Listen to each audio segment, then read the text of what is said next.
नमस्कार दोस्तों, दी कैड में आपका फिर से स्वागत है। तो आज हम बात करने जा रहे हैं ब्रीज कैड सॉफ्टवेयर की, जिसके अंदर हम सीट मेटल चैप्टर पढ़ेंगे। इसके अंदर सबसे पहले बेस प्लान्स एक कमांड होती है जिसको हम यूज करके देखते हैं। जैसे मैं बेस प्लान्स कमांड पे क्लिक करता हूं तो यहाँ पे ऑप्शन आता है सिलेक्ट ए क्लोज पॉलीलाइन और रीजन। तो यानी कि एक क्लोज पॉलीलाइन इसमें स्केच की जरूरत पड़ेगी। तो हम पहले क्लोज पॉलीलाइन स्केच बना लेते हैं। उसके लिए हम यहाँ पे 2D ड्राफ्टिंग के अंदर जाएंगे और यहाँ से एक रेक्टेंगल यूज कर लेते हैं। मैंने यहाँ से एक रेक्टेंगल ले लिया। 100 टैब बटन दबा के साइज चेंज। तो 100 बाई 100 का एक रेक्टेंगल ले लिया। साथ के साथ एक पॉली लाइन से मैं एक ऑब्जेक्ट और बना लेता हूँ, जो कि मैं इधर की तरफ चलता हूँ 100 लेंथ, ऊपर की तरफ चलते हैं 100 इधर भी ले लिया। फिर थोड़ा सा इधर की तरफ चलते हैं, मैं यहाँ 50 ही जाना चाहता हूँ तो 50 इधर, नीचे की तरफ 50 नीचे, और इधर हमारा 50, और फिर सी से क्लोज कर दिया। तो ये हमने बना लिया एक प्रोफाइल, एक ऐसी जो रेक्टेंगल से बनाई ये वाली प्रोफाइल, और इसको हमने बनाया है पॉली लाइन से। अब हम आ जाते हैं सीट मेटल के अंदर में। सीट मेटल में जाने से पहले इसको मैं थोड़ा सा रोटेट करके घुमा लेता हूँ, या फिर आप यहाँ से आइसोमेट्रिक भी कर सकते हैं। तो कुछ ऐसा दिखेगा आइसोमेट्रिक करने के बाद में। इसके बाद में हमारे पास बेस प्लेन्स, यहाँ पे क्लिक किया हमने बेस प्लेन्स के ऊपर, और क्लोज पॉलीलाइन की बात कर रहा है तो क्लोज पॉलीलाइन पर हमने क्लिक किया। उसके बाद हमने एंटर कर देना है। तो ये हमारा एक बेस प्लेन्स तैयार हो गया है। इसी तरह से हम इसको भी एक बेस प्लेन में कन्वर्ट कर लेते हैं। उसके लिए वापस हम बेस प्लेन्स पे जाएंगे, बेस पॉलीलाइन पे क्लिक करेंगे और एंटर कर देंगे। तो ये भी बेस प्लेन्स तैयार हो गया है। एंटर करना होगा इसको एक्सेप्ट कराने के लिए। इसको भी हमने बेस प्लेन्स बना के एंटर, और एक और बार एक्सेप्ट करना है तो एंटर एक और बार करना होगा। दोनों के दोनों बेस प्लेन्स तैयार हो चुके हैं। इसमें थोड़ी चमक सी ज़्यादा लग रही है, इसलिए हम यहाँ पे जाएंगे व्यू के अंदर, और इसका जो व्यू विजुअल स्टाइल है इसको थोड़ा सा बदल लेते हैं, मेटेलिक कर लेते हैं। थोड़ा सीट मेटल का फील आएगा इसमें।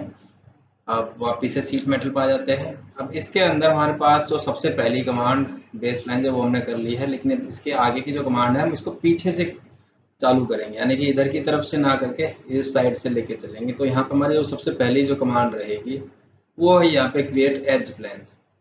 ठीक है, तो हम यहाँ से एज प्लेन्स लेंगे। एज प्लेन्स लेने के बाद ये पूछता है सिलेक्ट एज प्लेन्स और लॉफ्टेड बैंड। तो लॉफ्टेड बैंड तो नहीं कर रहे अभी, हम एज प्लेन्स करेंगे। तो इस पर एज पे क्लिक क्लिक करेंगे, जिस जिस एज पे हमने प्लेन्स लगानी है।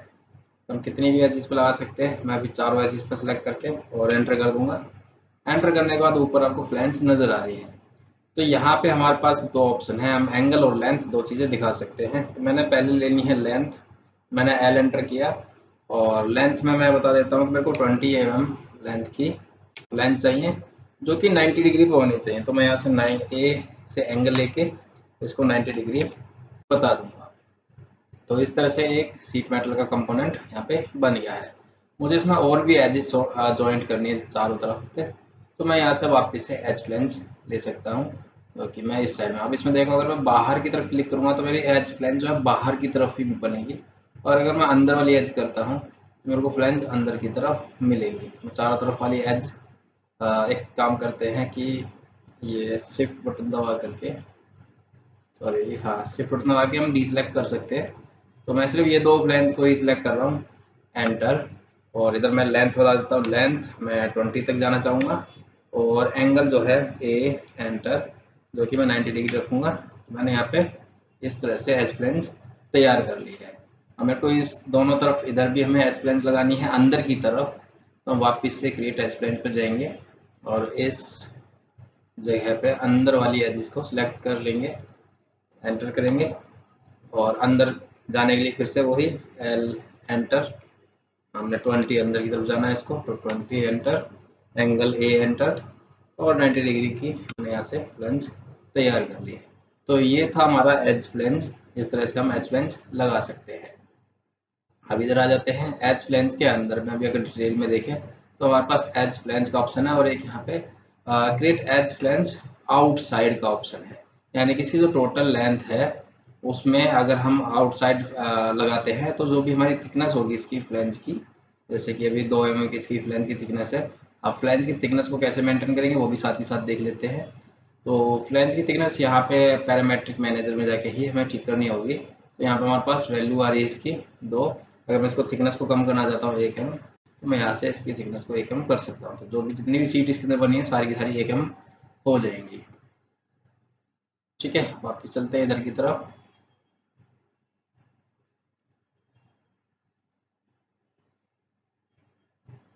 तो जैसे कि मैं बात कर रहा था यहाँ पे, जो कि हमने अभी थिकनेस 1 mm कर दी है, अगर मैं इसको लेता हूँ जो भी एच फ्लैंज बनेगी, तो उसमें टोटल लेंथ में 1 mm दोनों तरफ की फ्लैंज ऐड हो जाएगी, यानी कि थिकनेस इसमें बाहर की तरफ बनेगी। जो भी हमने फ्लैंज ली है उसमें बाहर की तरफ आएगी।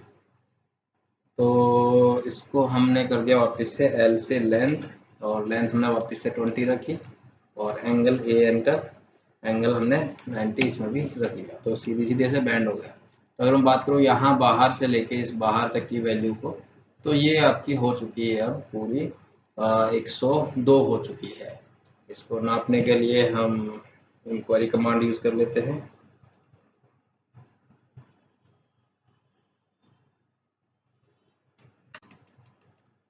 मापने के लिए इंक्वायरी ड्राफ्टिंग में आ जाते हैं। ड्राफ्टिंग में हमारे पास में है डायमेंशन, यहाँ से डायमेंशन यूज़ कर ली,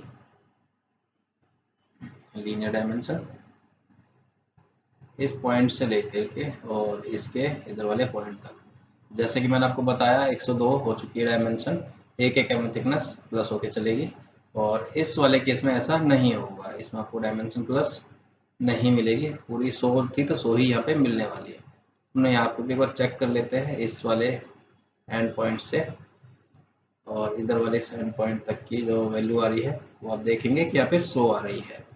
तो इस तरह से अगर हम ऊपर वाला एज फ्लैंज लेते हैं तो डायमेंशन हमारी टोटल जो थी बेस फ्लैंज की वही रहने वाली है, और अगर हम इसका आउटसाइड वाला यूज़ करते हैं नीचे वाला हिस्सा, तो इसमें थिकनेस प्लस हो जाएगी।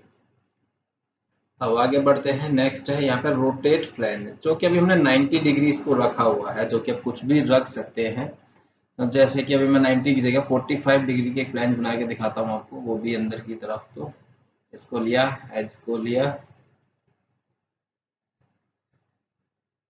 और इधर वाली एज ले लेते हैं, इस एज पे आ गए। चलिए इसको डायमेंशन को डिलीट कर देते हैं। हमने यहाँ से ली है एज फ्लैंज और इस एज पर क्लिक किया, एंटर। उसके बाद हमें जाना है ऊपर की तरफ, हमने डाल दिया लेंथ एल, एंटर। लेंथ इस बार थोड़ी चेंज कर लेते हैं 25, और एंगल चेंज कर लेते हैं ए, एंटर 45 डिग्री। तो कुछ 45 डिग्री जो है वो अंदर की तरफ बनती है इसमें फ्लैंज। अगर मैं 90 डिग्री से प्लस देता हूँ तो वो बाहर की तरफ बनेगी। जैसे इधर वाले हिस्से में बना के दिखाता हूँ आपको। यहाँ आ जाते हैं एच फ्लैंज, इस हिस्से पे क्लिक करेंगे, एंटर, एल से लेंथ हो जाएगी, हमने लेंथ 25 और एंगल ए एंटर 135 एंगल में इधर रखा, तो वो बाहर की तरफ बनने वाला है। अब मेरे को ये जो 135 एंगल था ये मेरे को चेंज करके 90 डिग्री करना है, तो मैं यहाँ से रोटेट फ्लैंज यूज़ कर सकता हूँ कमांड, और इस फ्लैंज पे क्लिक करेंगे यानी कि बैंड पे, और जो भी मेरे को एंगल चाहिए होगा 90 डिग्री मान लो मेरे को चाहिए, मैंने यहाँ से इसको चेंज करके यू एंटर अंडू करके दोबारा देखते हैं एज रोटेट फ्लैंज। इस फ्लैंज को हमने रोटेट करना है, 90 डिग्री रोटेट करना है। तो देखो ये फ्लैंज हमारी 90 डिग्री रोटेट हो चुकी है। इसको भी वापस से 90 करना है, हमने रोटेट फ्लैंज, इस ऊपर वाले फ्लैंज पे क्लिक करना है और 90 इसको कर देना, तो सीधी हो जाएगी। तो इस तरह से हम बनी हुई किसी भी फ्लैंज को रोटेट कर सकते हैं यहाँ से। अब हमें अगर किसी भी बॉडी को स्प्लिट करा के दो हिस्सों में करना है, कट करना है, जैसे कि ये बॉडी है, सपोज यही बॉडी है, इसको मेरे को दो अलग अलग टुकड़े बनाने इसके, यहाँ से लेके यहाँ तक एक टुकड़ा अदर रखना चाहता हूँ, एक टुकड़ा अलग रखना चाहता हूँ। तो यहाँ से स्प्लिट करा सकते हैं। हमने यहाँ पे स्प्लिट ले लिया, स्प्लिट स्पेस पे स्प्लिट करा दिया। ये सीट मेटल की इसकी प्रॉपर्टी शायद गुम हो गई है, तो इस वाले हिस्से में आ जाते हैं। पहले तो ये जो फ्लैंजेस हमारी 90 डिग्री बनी हुई है इसको थोड़ा सा घुमा करके 135 यानी कि बाहर की तरफ ओपन कर लेते हैं इसको, रोटेट फ्लैंज। तो एक ये फ्लैंज है, इसको मैंने 135 बाहर की तरफ ओपन करा लिया, और इसको भी मैं बाहर की तरफ ओपन 135 डिग्री बाहर की तरफ, ये ज़्यादा हो गई। रोटेट फ्लैंज, इस पर क्लिक किया, 135 इसको भी बाहर की तरफ ओपन करा लिया। अब मैं इसको बीच में से कट करने वाला हूँ, जिससे कि ये दो अलग अलग बॉडी बन जाएंगी। स्प्लिट की मदद से करने वाले में इसको, हमने इसका बेस पकड़ लिया और हमने यहाँ से ड्रॉ, मतलब यहाँ पे लिखा हुआ स्मार्ट स्प्लिट, तो हम इसमें SM स्मार्ट स्प्लिट यूज़ करने वाले हैं। तो इस पॉइंट से हमने इधर पॉइंट बता दिया इसको, और घुमा करके उधर वाला पॉइंट भी हमें बताना होगा। ये कट गएगा, अंडू स्प्लिट, ये बेस लाइन हो गया। ड्रॉ ए लाइन, तो हमने यहाँ से स्मार्ट स्प्लिट SM वर्टेक्स हमने बताना है। तो पहला वर्टेक्स हमारा ये हो गया, थोड़ा जूम करना पड़ेगा, वो थोड़ा पिछली बार हो नहीं पा रहा। जैसे मैं इस एज पे क्लिक करता हूँ, मैं अपोजिट एज को सिलेक्ट कर लेता हूँ और एंटर करके इसको अलग अलग कर सकते हैं। तो कुल मिला के दो कंपोनेंट अलग अलग हो चुके हैं। अगर मैं इसका फ्लैट पैटर्न भी आपको करके दिखाऊं, जो कि आपका फ्लैट पैटर्न होता है, यहाँ से अनफोल्ड बॉडी के नाम पे कमांड है। यहाँ से अनफोल्ड बॉडी लेना है, इस पर क्लिक करना है और इसको कहीं पर भी साइड में ले जाके रख करके एंटर जरूर मारना है, तो यह फाइनल हो जाएगा। तो इसकी जो टोटल लंबाई चौड़ाई है वो यहाँ मिल जाएगी। जहाँ जहाँ बैंड होने वाला है वो यहाँ दिखेगा कि 90 डिग्री का 1 के रेडियस में बैंड होने वाला है, तो वो इधर आपको मिलने वाला है। इस तरह से आगे चलते हैं इसी के साथ में। ये था स्मार्ट स्प्लिट या स्प्लिट, इसको हम सिंगल लाइन से या फिर स्मार्ट स्प्लिट की मदद से ऑटोमेटिकली कर सकते हैं। आगे बढ़ते हैं, यहाँ लिखा हुआ है create rolled image, rolled edge. तो रोल्ड एज देख लेते हैं क्या होता है। इस पर क्लिक किया हमने और इस एज पे क्लिक किया, एंटर।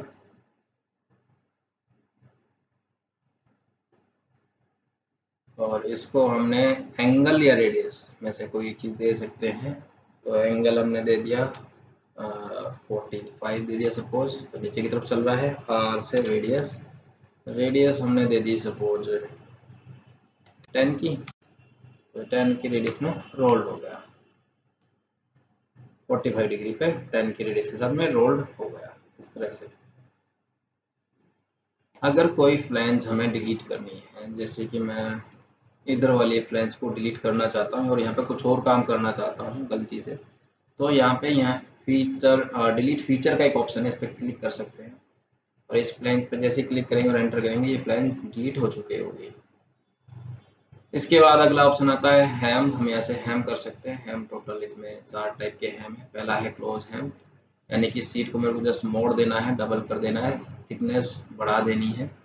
इस एज पे क्लिक करके एंटर, और ये कितना में आगे जाना है वो एक बताना है। सिर्फ मेरे को ये 10 mm की क्लोज फ्लैंज चाहिए, तो मैंने यहाँ से लेंथ बतानी पड़ेगी, सॉरी। हाँ, यहाँ से 10 mm भी कर सकते हो, तो 10 mm की ये हैम लग चुका है। मैं वापस से अंडू कर लेता हूँ, यू एंटर अंडू। अगला ऑप्शन है ओपन हैम, तो इसी एज पे हमने फिर से क्लिक करना है, एंटर करना है। और यहाँ पे दो ऑप्शन है, लेंथ और रेडियस। तो एल एंटर करके हम लेंथ बता सकते हैं। लेंथ मेरे को 15 चाहिए, और इसकी रेडियस जो है आर से रेडियस, रेडियस मैं इसकी 5 करना चाहता हूँ। तो ये इस तरह से ओपन हैम हो गया। ओके, नेक्स्ट है, अंडू कर लेते हैं वापस से। इसी के अंदर में हमारे पास में क्रिएट टीयर ड्रॉप हैम है, जिसमें इसी एज को फिर से सिलेक्ट करना होगा, एंटर करना होगा, और एंटर करने के बाद में ये लेंथ पूछता है कितनी दूरी तक आपको टीयर ड्रॉप बनाना है। तो लेंथ या तो हम एल एंटर करके लेंथ बता सकते हैं, या फिर डायमेंशन डायरेक्टली लिख भी सकते हैं, लेकिन फिर हम अंदर की रेडियस नहीं बता पाएंगे। जो बाय डिफॉल्ट रेडियस है ये वो चलेगी। तो हमने एल एंटर कर लिया इसका, और लेंथ हमने बता दी सपोज 14, और अगर रेडियस का भी मन है बताने का तो रेडियस पे जाएंगे, और मैंने रेडियस कर दी 2 की, R2 एल एंटर। ये R2 का इतना ही बन पाया, ज़्यादा मोड़ रहा है। अंडू कर लेते हैं, दोबारा से करके देखते हैं एक और बार। टीयर ड्रॉप यहाँ से हमने लिया, इस पर क्लिक टीयर ड्रॉप, एंटर, और पहले रेडियस देते हैं। इस बार रेडियस हमने दे दी 3 की रेडियस, R3 रेडियस 3 की हो गई। उसके बाद हमने लेंथ बतानी है। हम जितना आगे जाएंगे उतना बड़ा टीयर ड्रॉप बनने वाला है। अभी 14 से काम नहीं चलेगा, मतलब कितने रेडियस थी, 2 की रेडियस डाली तब 14 पे आया है। 3 की रेडियस 14 पे कम चलता नहीं, इसलिए यहाँ पे बन नहीं पाया था पहले। तो यहाँ पे हमने लेंथ थोड़ी सी बढ़ा दी, 15 कर दी लेंथ। और 15 लेंथ करने के लिए एल एंटर करना पड़ेगा पहले, एल एंटर और 15 एंटर एंटर। तो ये बन गया आपका टीयर ड्रॉप। कुछ इस तरह से टीयर ड्रॉप होता है। अनडू कर लिया। इस टीयर ड्रॉप में हम एंगल नहीं बता पा रहे हैं, एंगल की जगह लेंथ पूछता है ये। नेक्स्ट है इसी में हमारा create roll round hem, round hem है। ये भी इसी एज के हिसाब से चलेगा। एज पे क्लिक किया, एंटर। और रेडियस इसमें पूछता है, आर से रेडियस कितनी की रेडियस बनानी है। हमने रोल्ड है तो 4 की रेडियस ले लेते हैं, 4 का। ये हमारा राउंड हेम हो गया, पूरा रोटेट करके 270 डिग्री रोटेट करने के बाद में ये कुछ इस तरह का राउंड हेम बन जाता है। अंडू कर लिया वापस से। अगला है यहाँ पे सिंगल टैब और एरे टैब। सिंगल टैब और एरे टैब होता क्या है, इसके लिए हम वापस से बेस प्लेन ले लेते हैं और एक नया कुछ आइटम बना लेते हैं। तो हम वापस से रेक्टेंगल कमांड से स्टार्ट करते हैं और मैंने एक थोड़ा सा बड़ा पहले से 200 बाय 200 का रेक्टेंगल ड्रॉ कर लिया। अब हम इसको बेस प्लेन बनाएंगे सीट मेटल में जाकर के। बेस प्लेन सेलेक्ट एंटर, तो सीट मेटल, सॉरी इसमें एंटर करना पड़ता है लास्ट में, एंटर और एक और बार एंटर करना पड़ेगा। डबल एंटर करने पे सीट मेटल फाइनल होती है। अब इसके चारों कोनों पे हमने एज प्लेन्स लगा दी। इस पर या सिर्फ 2 पे रखते हैं, ऊपर बढ़ते हैं और 100 mm हाइट तक लेंथ कर लिया, एल एंटर,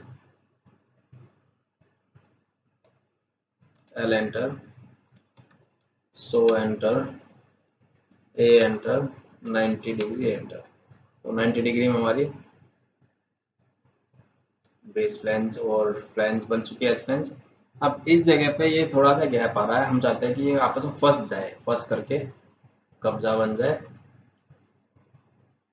और यहाँ से हम सिंगल टैप प्लेन ले सकते हैं, जो कि इस एज पे क्लिक करना होगा। इस एज पे जैसे ही क्लिक करते हैं हमें कितनी बड़ी सिंगल टैब बनाना है वो बता सकते हैं। कि मेरे को सपोज 50 का करना है, इसको 50 कर लिया तो आप देख पाएंगे, एंटर कर देना लास्ट में। तो ये वाली जो फ्लैंज है आगे बढ़ चुकी है और यहाँ पे एक स्लॉट कट चुका है, यानी कि ये टैब हो गया और इस वाले हिस्से में स्लॉट कट चुका है। तो कुल मिला के यहाँ पे आपको हल्का सा गैप मिल जाएगा। अगर मैं इसको अनफोल्ड करके डिटेल में समझाने की कोशिश करूँ, इधर लेके आऊँ, एंटर करूँ, तो आपको यहाँ दिखाई देगा अच्छे से कि ये स्लॉट इस तरह से कटा इस जगह पे और इसी में फंसने के लिए टैब अलग से कटा हुआ है। तो ये सिंगल टैब था। ऐसे ही हम मल्टीपल टैब भी ले सकते हैं, जिसको एरे टैब बोलते हैं। इसमें एरे टैब कहाँ पर है, इसी के नीचे जाते हैं तो एरे टैब देखने को मिलता है। इस हिस्से पे क्लिक करते हैं और इसमें आप देख पा रहे होंगे कि 2 टैब बन चुके हैं। आप नंबर ऑफ टैब्स यहाँ पे बता सकते हैं कि कितने स्लॉट्स और टैब रखने हैं आपको। तो यहाँ पे हमने स्लॉट्स यानी कि नंबर बता दिया कि नंबर मेरे को 4 रखने हैं, 4 एंटर। उसका डिस्टेंस, आप इसमें डिस्टेंस कितनी दूरी पर रखनी है तो डिस्टेंस डी से रख सकते हैं, डी एंटर। सबके बीच की दूरी यहाँ पे 20 लिखी हुई है, मैं चाहता हूँ थोड़ी कम हो जाए, 15-15 दूरी पे ये सारे टैब बने। तो 15 के हिसाब से तो ये इसमें थोड़े से 2 टैब और लग सकते हैं, तो वो कर लेते हैं। वापस से नंबर के लिए एन एंटर और 6 कर लेते हैं इनको टैब्स को। इनकी चौड़ाई अगर आप बढ़ाना चाहते हो तो इसकी चौड़ाई के लिए आप यहाँ से लेंथ ले सकते हैं, एल एंटर। लेंथ अभी 4 दिख रही है, मैं इसकी लेंथ को 5 कर लेता हूँ, 5 एंटर। थोड़े थोड़े से बड़े हो गए हैं। इनके कोने को भी राउंड करना है तो वो सारे ऑप्शन यहाँ पे मिल जाने हैं। आर से राउंड, कोने हमने 1 की रेडियस, 1 एंटर। तो सारे टैब जो हैं आप देख पाए होंगे कि थोड़े गोल हो चुके हैं, जितने भी टैब हैं।